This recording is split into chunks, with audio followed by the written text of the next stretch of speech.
Radio J, le cinéma parlant.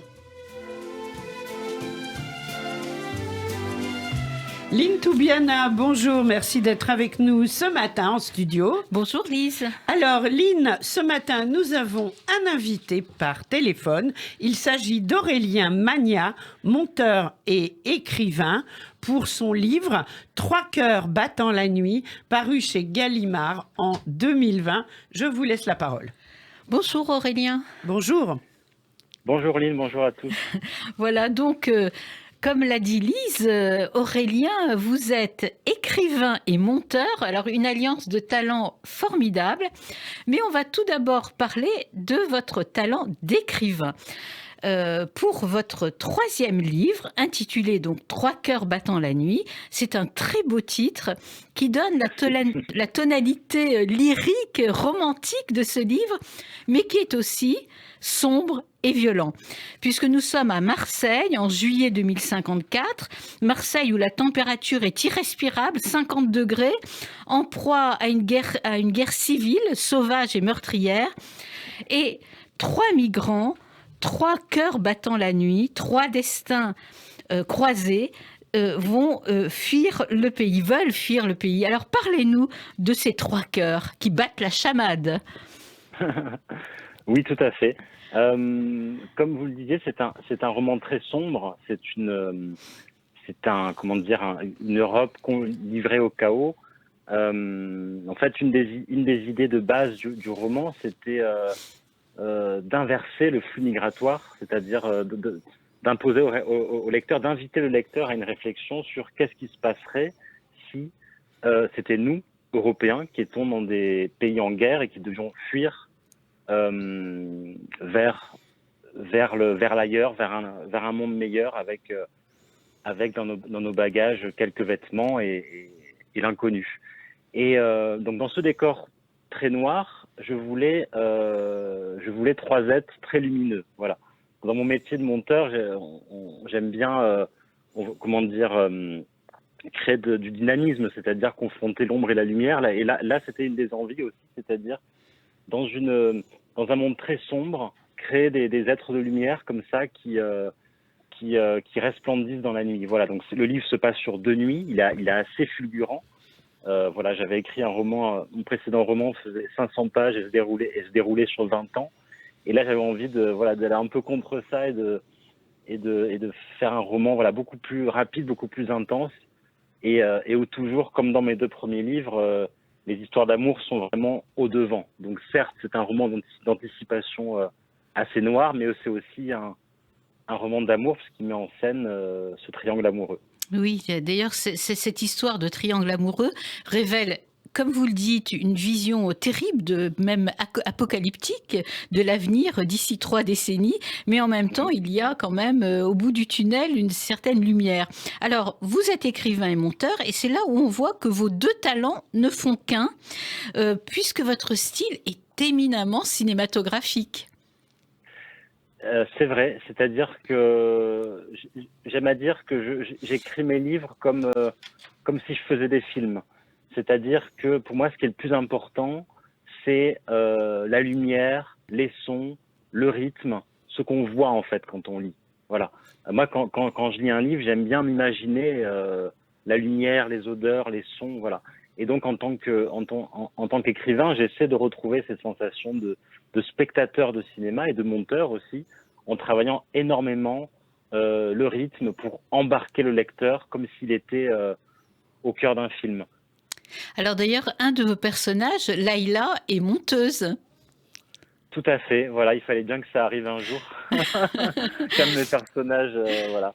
Voilà, Donc, et puis pour le titre, donc 3 cœurs battant la nuit, est-ce que vous avez été inspiré par le titre d'un film? Je sais que vous aimez beaucoup le film de Keren Ben Raphael, le film israélien à cœur battant. Oui. Alors non, c'est un hasard, puisque d'ailleurs le film de Keren s'appelait différemment. Alors, il a changé de titre Oui, en c'est cours de vrai. route. Il a changé, Et oui.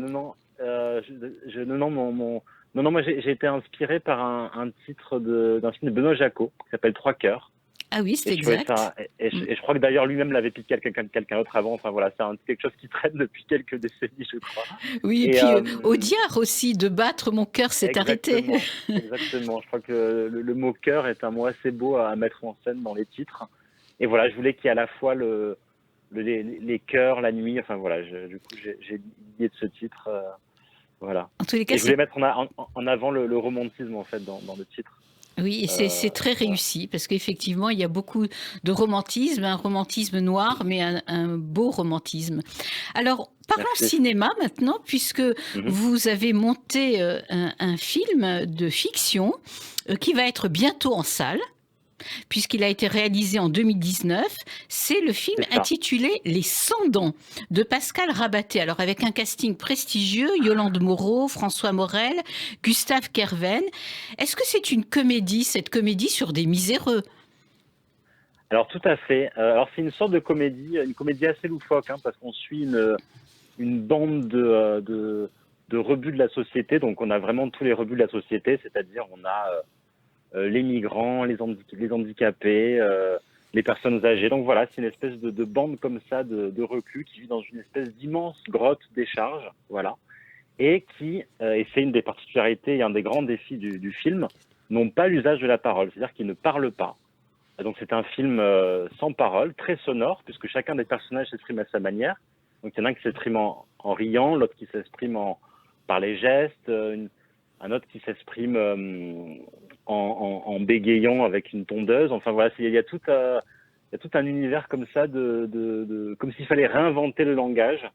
Voilà, on ne sait pas trop si on est dans un monde post-apocalyptique, encore une fois, ou si on est dans une région un peu reculée du monde. Mais en tout cas, voilà, ça met en scène ce petit groupe de loufoques. Voilà, Alors, une sorte de comédie assez grinçante. Oui, oui, oui, Aurélien Magnin, moi j'ai une question. Les oui. cendants, c'est une expression qui avait été prononcée par Valérie Trierweiler. Est-ce que c'est ça qui vous a inspiré ce titre? Moi, je n'ai fait que monter le film. Mais je sais que Pascal Rabaté, effectivement, il a pris au pied de la lettre cette expression de François Hollande relayée par Valérie Trierweiler Oui. dans son livre. Et effectivement, c'était une manière assez acide de mettre en avant comment ceux qui nous dirigent voient les plus humbles d'entre Les nous. miséreux, Voilà, oui, oui. donc effectivement, oui, tout à fait. Alors Voilà. on attend avec impatience Oui, ce film sur les 100 dents, intitulé Les 100 voilà, dents de Pascal Rabaté. Alors vous tout à avez fait. monté un autre film, un film documentaire cette fois, et on revient à notre thème de l'exil que Mm. vous avez effectivement évoqué, abordé, et plus que cela encore dans votre livre Trois cœurs battant la nuit.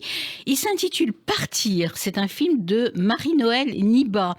Et alors, les personnages de votre roman étaient candidats à l'exil, et là, ce sont des exilés qui veulent faire le chemin inverse et retrouver leur pays d'origine, à savoir le Cameroun.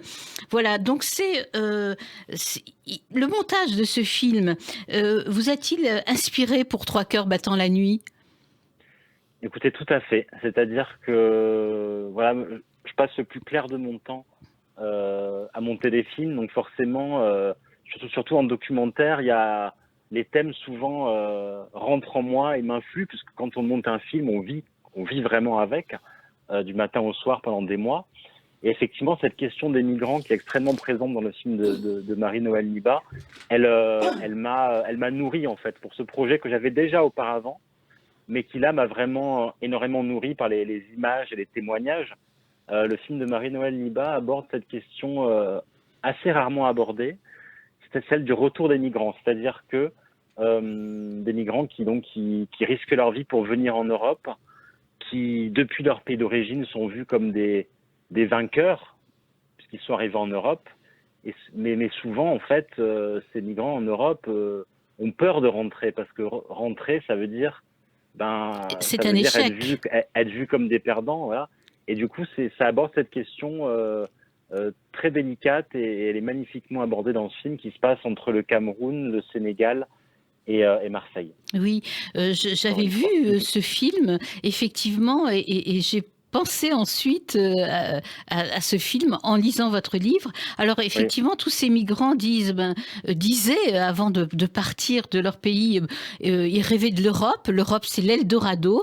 Eh bien, et lorsqu'ils reviennent, eh bien, leur retour est perçu par leurs proches comme un échec. Alors un seul reste à Marseille, donc la ville de votre roman, et espère devenir un artiste célèbre comme son idole, le rappeur Marc Tailleur.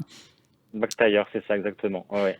Voilà. Alors je reviens à votre livre, Aurélien Magnat. On le verrait bien adapté à l'écran. Ah bah oui, moi ça de toute doit façon, être prévu. Quand j'écris un livre, c'est que je me l'imagine tellement les images, les visages. Pour moi, chaque personnage a un visage, donc c'est vrai qu'il y a un casting qui se fait dans ma tête. Après, c'est vrai qu'on me pose souvent la question, est-ce que j'aimerais que mes œuvres soient adaptées au cinéma? Alors oui, j'en serais ravi, mais plutôt par quelqu'un d'autre. Voilà. Par quelqu'un d'autre que vous, oui. Après avoir vécu tant d'années avec mes personnages, c'est vrai que j'ai un peu envie de les laisser à quelqu'un d'autre pour qu'il apporte un regard nouveau, en fait. Parce qu'adapter un roman, c'est aussi le remettre en cause, c'est aussi le bousculer, en fait. Bien sûr, c'est le lire aussi autrement. Voilà, oui. Exactement. Voilà. Ouais. C'est vrai que moi, je préfère me concentrer sur un prochain livre. Merci beaucoup Aurélien Magnat. Merci à vous. Bonne journée. Bonne journée, bonne continuation. Bonne journée à vous. On va se quitter sur la bande-annonce du film Partir. You prefer